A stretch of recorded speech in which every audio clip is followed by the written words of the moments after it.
Welcome to a Season of Caring podcast, where there's hope for living, loving, and caring with no regrets. This is Rayna Neises, your host, and Merry Christmas. Thank you for joining me today, and we are ending 2020 with sharing our top 4 episodes for the year. Today, I'm excited to share with you our number 2 Encore episode, and that is an interview with Diane Clark. Diane has the heart of a caregiver and a heart for families who are caring for loved ones. Listen in to hear why Diane calls caring for a loved one all the way to the end of their life the hardest right thing you will ever do.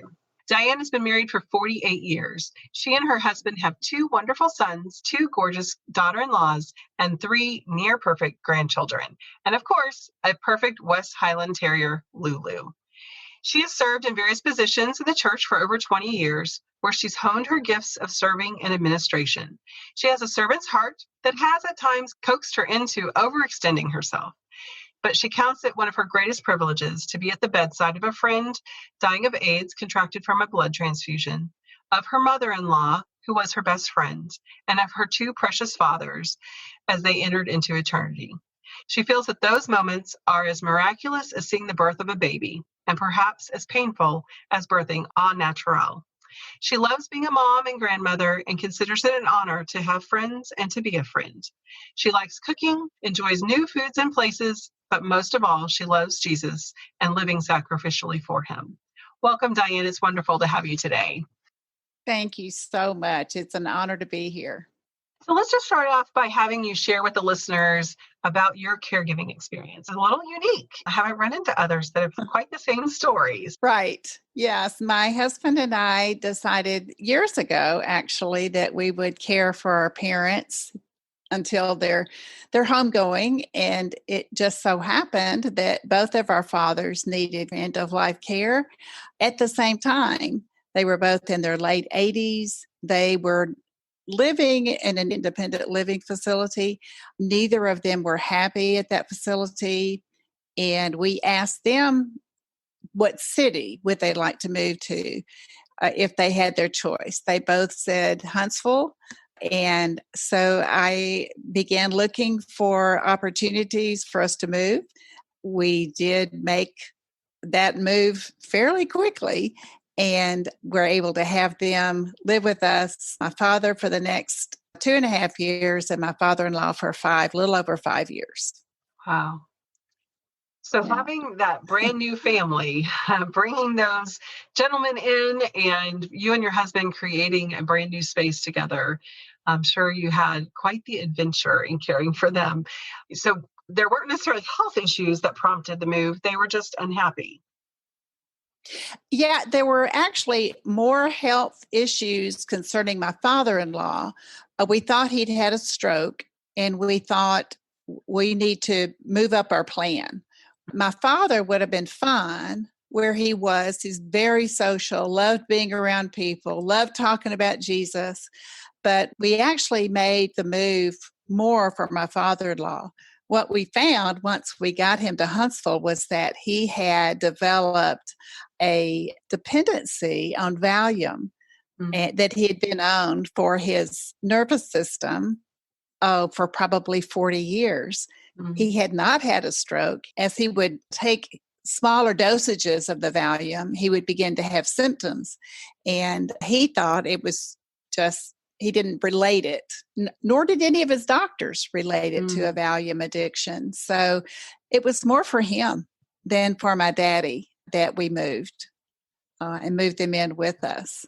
But then the doctor that we saw very quickly identified the addiction and his symptoms. And he said, your father-in-law's not had a stroke, and we're going to get him off this Valium, and he's going to be a different person. And he was.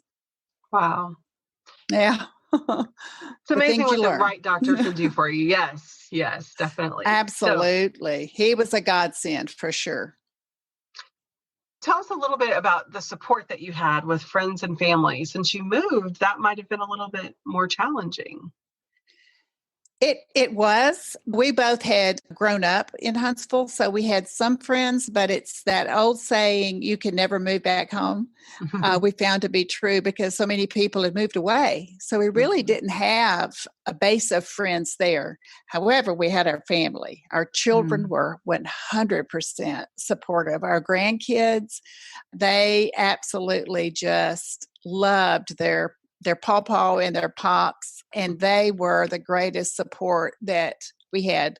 Our son and daughter-in-law and our youngest grandson live in Huntsville, so we had immediate access to them, and they were able to step in frequently and help us out in tight spots. Well, I know in my caregiving experience, my sister's children, there's just such joy kids bring. And Oh, especially with watching elderly with the kids, it's just so much fun. yeah, I have to share one quick story. We were moving into the house that we had found that was absolutely perfect. Their end of the house was more private. Our bedroom and all was upstairs. So we were getting them moved in. My youngest grandson was only 3 at the time, 2 or 3 at the time, and my daddy was coming from the back, sort of looking at his room. Our grandson ran to him on his own because normally it would take a little coaxing, ran to him on his own, knocked him back into the stairs, cut his arm. Our skin is a little bit, thin when we're in our 80s and 90s. My daddy said, "Honey, I don't care. He's the first time he's ever run to me. I don't Oh, mind at all." so sweet. Yeah, Yeah. there's nothing like the support of family, though. They give Yeah. so much, the people we care for, but they give us a lot too emotionally whenever they're really Exactly. understanding and willing to step into it with us. So that was a blessing. Exactly. And yeah, and not just to be supportive, even if it was just a phone call. How you Mhm. doing? How they doing? Can I talk to them? He gave me a few minutes to do something else. And so, especially at the beginning, because their minds were a little keener when we first began than when at the end of their lives. So, not just the support of friends and family, though, you also were smart enough to go ahead and look for outside help. So, tell us a little bit Yes. about that. Yes, we could not have made it without. In Huntsville, it was called Senior Helpers. They came out several times a week, really depending on our need. The beginning, I only started off with 1 day a week just because my father in law, especially, had a little difficulty with strangers. And Mhm. so we started off with just 1 day a week at only 2 hours. And honestly, I would just get out and drive. Mm. Wherever it took me for an hour, I would drive and I would pray and I would cry. And every now and then I would scream and, and then turn around and come back. I didn't really have anything specific in mind. I just needed to be away.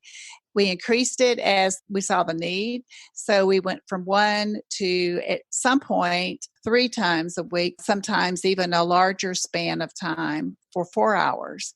Even there was an occasion when we had to be out of town, so we were gone all day long. But they were a very wonderful group of ladies and gentlemen who stepped in to help us when we needed them. So wise to bring in help. I think that's one of the things that's hardest for us to do in that season, is to realize that we don't have to Yeah, do it all, and right. being willing to ask for help with those that we love and our family, our friends, but then to just say sometimes the outside help can be irreplaceable as well. Right. Yeah, I will say that toward the end of my father in law's life, I decreased that time away from him because he seemed to get more confused and less content with having others in the home. He was a little bit more paranoid and just uncomfortable. And so I did spend more time, one on one time with him toward the end of his life, but I don't regret it. And that can be hard because they do want to have a say, and they definitely Yeah. love us and want us around and not necessarily Yeah. anyone else. But I think sometimes approaching it as a team and just saying, hey, I really need to do this, they want Yeah. you to be okay too. And so when they can, Exactly. you realize that it's a need, it's not just it'd be nice to go Right. and do Right. something on And your own. So. I did take opportunity. It just wasn't as frequent. And I tried not to be gone as long. And it really didn't matter how long I was gone. He was always so, like, if I left him for the weekend, or my husband was gracious enough to stay with them and with his dad the last week of the year, every year that we did this, so that I could go with the children to the beach. But he would always act like, oh, I'm so glad you're back. We missed you so much. Well, that was sweet. That was sweet to hear that. So, Yeah.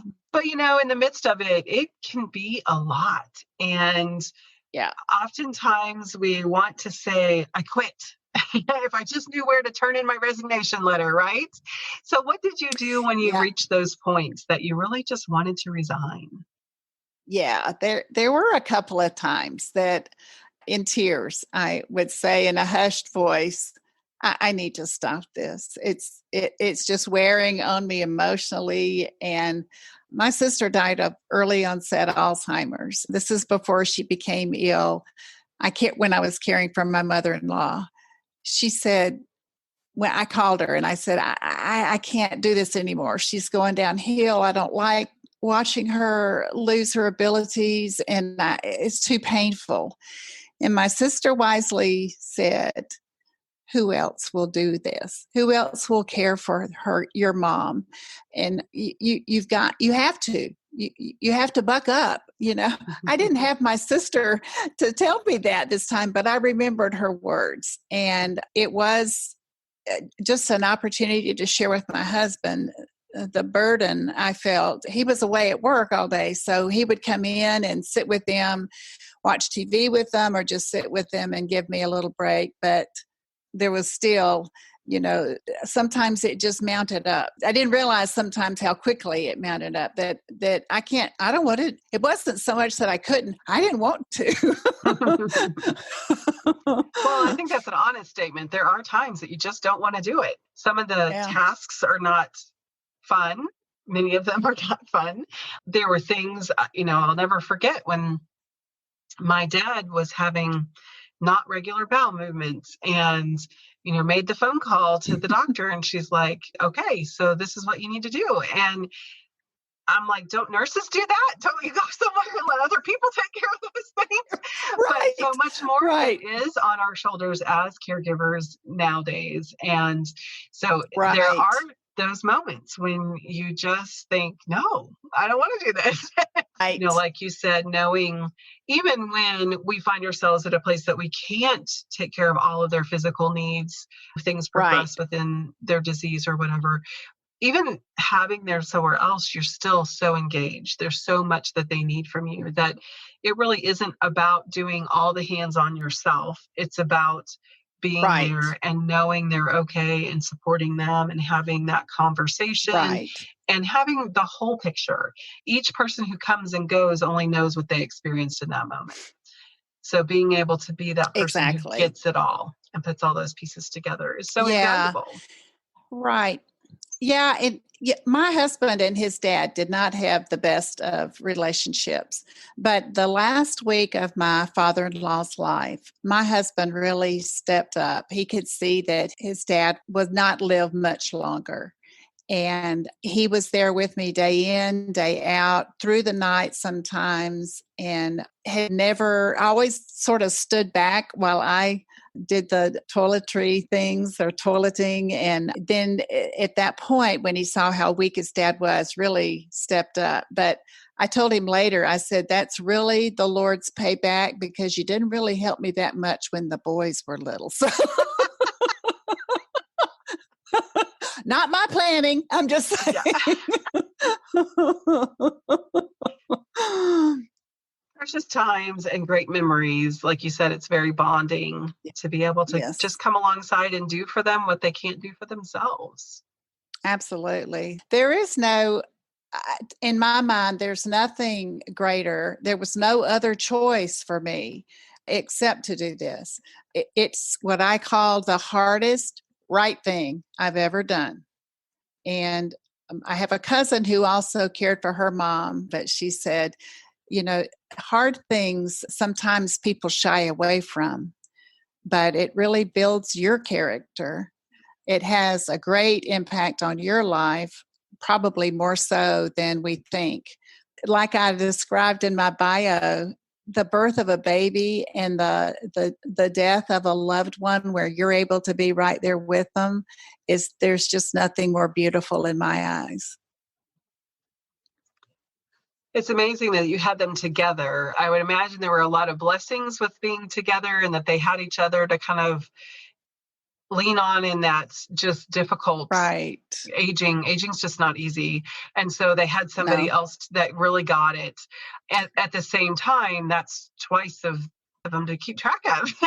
So yeah, that's a lot, right. but what a blessing to be able to be there. Absolutely. Yeah, and they became, my father, he was very social. My father-in-law, not so much. But after my daddy died, my father-in-law said, I really miss your dad.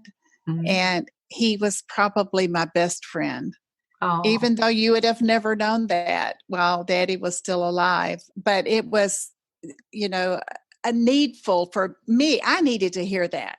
Daddy would have loved to have heard that, but I needed to hear that my daddy made an impact on him. And he was very appreciative, even though he didn't show it like my daddy did. He was, he did tell me one time, I think I love you more than I loved Mary Beth, which was his wife, my mother-in-law. Wow. That's sweet.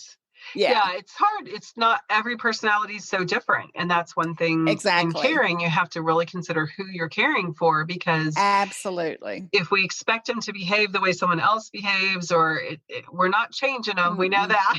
So we have to just take what we get, but it helps to understand them better so that we can realize. Exactly. And I did do a lot of reading, Rayna. The senior helpers did give me a lot of material. I did go to a support group once a month. It wasn't altogether that helpful, but they did give out a lot of information that I was able to read. So I was very equipped, I think, on what was coming, what dementia looks like, especially having been around my sister so much in her declining days and weeks and months. I wasn't there with her every day, but when I was, I could see what that looked like. And that helped a lot. I do think that that's one of the great values of support groups, not only just that great information that they give you, but there are others who have been on the journey and they're at a different place that can help you realize what's coming in a way that's not super scary, but at the same time, just to encourage you that there's life beyond it too, because sometimes it feels so overwhelming that it doesn't even think you're going to make it on the other side. Exactly. Yeah. So tell us a little bit about, how did you take care of you during this time of caring for the gents? Right. Yes. Well, I'll have to be honest. I didn't do a great job of doing that. I put off a lot of doctor's appointments. When they came up, I would say, I'm really doing fine. I'll just make one later. Never get around to it. But I wish I had done a better job, but to be honest, I did not take good care of me. I was given advice to do that by all kind of people. Are you, taking care of your, yeah, I am. All the while knowing that I wasn't. And there were consequences for that, some of which have gone away, but others are, I'm still dealing with them. But I wish I had listened more to other people trying to help. You need to take more time away on a regular basis. And that's just something that you look in hindsight and say, yeah, probably should have done a better job with that. It's funny because Allie, my co-host, and I, we frequently say the same thing over and over again, as far as take care of you and take care of you and take care of you. And we were talking the other day, I'm like, do you feel like a broken record sometimes? She's like, yes. But it's because it's so important. So listeners, we're going to say it again. Do Yeah, it. Figure exactly. out Do what you it. need. Yeah. Do it. Yeah. And do it on a regular basis. I think you and I were chatting before when they had an appointment. I should have then made an appointment for that and kept it instead of letting other things convince me that it would be okay later on. So that would have been good to hear. I don't know that I'd listen to it, but it would have been good to hear. And that's the hard part, is how to get people to really know we know what we're talking about. Yeah. But in the trenches, it feels like you just don't need to worry about it. It feels like it's not that important. Right, right. And, to be painfully honest, I think I needed to be needed Mm, during this process. And I overlooked a lot of things in myself just because that came to the surface while I was caring.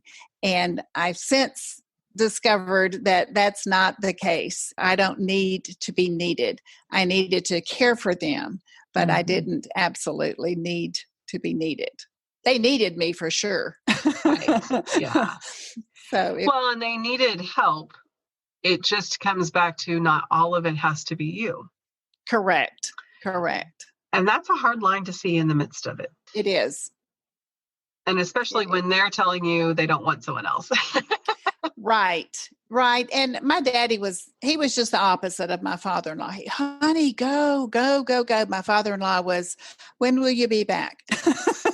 He was an engineer, a NASA engineer. So, punctuality and Mhm. knowing what the schedule is was very important to him, and consistency. He just kind of wanted Yes. the same person all the time. It just gave him comfort. So Mhm. I probably should have had my husband step in and say, Dad, let's give her a break. And he did. It just Mhm. wasn't probably as frequent as I needed. Mhm. And it's hard to know in the moment, I think, sometimes how frequently you need it. I found when I got away, I could feel the difference. But if you don't get away enough, you don't feel the difference. Exactly. Yeah, you don't feel it until you get back, and you're like, "Oh, Mhm. wow." Back in the thick of it again. Yes. But yeah, you're right. I think if I had done it more frequently, I would have felt refreshed Mhm. more often, instead of struggled with depression. Just I'm like my daddy, just very social, and I love to serve. I love that. And that's what it's all about, is offering you, the listeners, that hope that what you are doing right now is irreplaceable. It's Yep. valuable beyond your understanding in the moment. And it is just as hard as we know it is, as hard as you feel like it is. But be Yeah. encouraged that when you look back, you would do it again. And even though I love to serve them, there were others that I wanted to serve. I wanted to do it Mhm. in a different way. And the Lord very obviously had this amount of time blocked off for me to serve them wholly and completely. And I would not change anything. I would do things differently, do some things Mhm. differently. But as far as doing it again, I would do it in a heartbeat again. It was absolutely the hardest right thing I've ever done. You don't have to have regrets that you didn't do what needed to be done. And you don't have to have regrets that you did more than you should have done.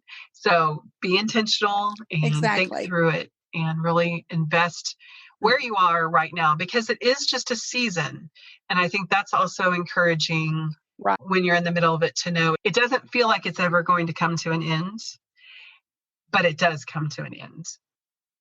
Yeah, and you feel badly about thinking that. I can remember lying in bed thinking that and thinking, "Oh, I shouldn't even think that. That's horrible." But it's just a fact. It didn't go on forever, especially towards the end. My father was only ill actually 4 days before he went home to the Lord. Oh, My wow. father-in-law it was a lot longer. That sounds bad to use that word.